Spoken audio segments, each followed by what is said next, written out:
Friends, welcome to quick and easy. Friends, તમને પણ મારી જેમ એકદમ ચટપટું ભાવે છે ને? તો બસ આજે એકદમ ક્રિસ્પી, એકદમ ચટપટું અને ફટાફટ બને એવી રેસીપી લઈને આવી છું. અને એ છે પાલકના પકોડા. પાલકના પકોડા તો ખરા, પણ એકદમ ક્રિસ્પી મારી રીતે બતાવજો. તો એના માટે મેં 100 ગ્રામ ચણાનો લોટ લીધો છે. આપણું જે રેગ્યુલર ચણાનો લોટ હોય જ એને તમારે ચાળી લેવાનો, એટલે ગઠ્ઠા ના પડે. બસ એમાં તમારે 2 ટેબલ સ્પૂન જેટલો ચોખાનો લોટ ઉમેરવાનો છે. ચોખાના લોટથી એકદમ ક્રિસ્પી થશે. હવે એની અંદર 1 ચમચી કે અડધી તમારા ટેસ્ટ પ્રમાણે મરી પાવડર, મીઠું સ્વાદ પ્રમાણે, ચપટી હિંગ અને સહેજ જ હળદર, ચપટી જ હળદર અને 1 નાની ચમચી લાલ મરચું.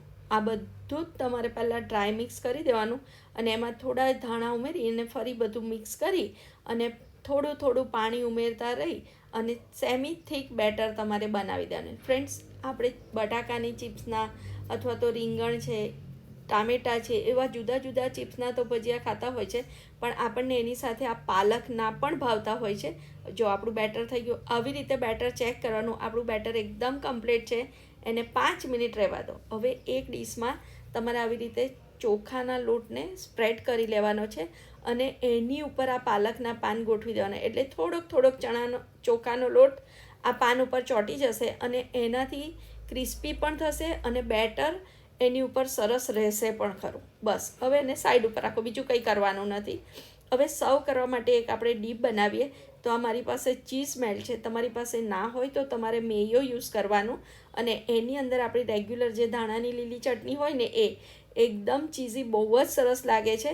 બસ એને આવી રીતે તમારે કોનમાં ભરી અને સાઈડ ઉપર રાખો અને એક પાપડ શેકી અને સાઈડ ઉપર રાખો. જો તમને પાપડ નથી ભાવતો તો તમે ફરસાણ પણ લઈ શકો છો.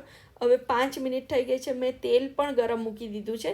એ જ તેલમાંથી 2 ચમચી જેટલું તેલ આમાં ઉમેરી અને બરાબર હલાવી દેવાનું. આમાં આપણે સોડા પણ ઉમેરવાના નથી.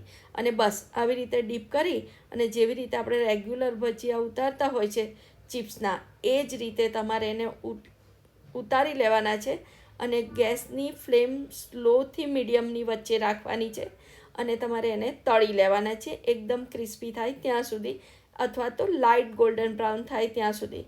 એકદમ સરસ થશે ફ્રેન્ડ્સ. હવે આપણી આ પહેલી બેચ તળીને રેડી થઈ ગઈ છે. એ પ્રમાણે જોઈએ એ પ્રમાણે તમારે તળી લેવાના. હવે એને આપણે સર્વ કરીએ તો સૌથી પહેલાં એને ટીશ્યુ પેપર પર આવી રીતે મૂકીએ એટલે એક્સેસ ઓઇલ અંદર એબ્સોર્બ થઈ જાય.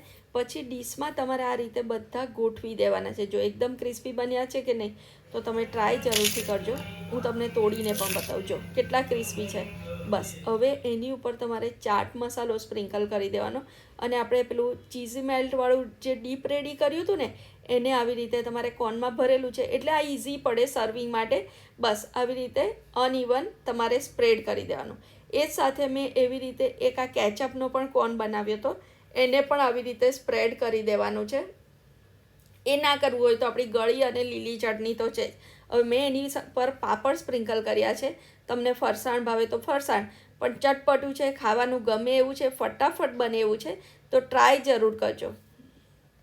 અને ફ્રેન્ડ્સ, જો તમને રેસીપી ગમી હોય ને તો તમારા ફ્રેન્ડ સાથે પણ જરૂરથી શેર કરજો. Thank you.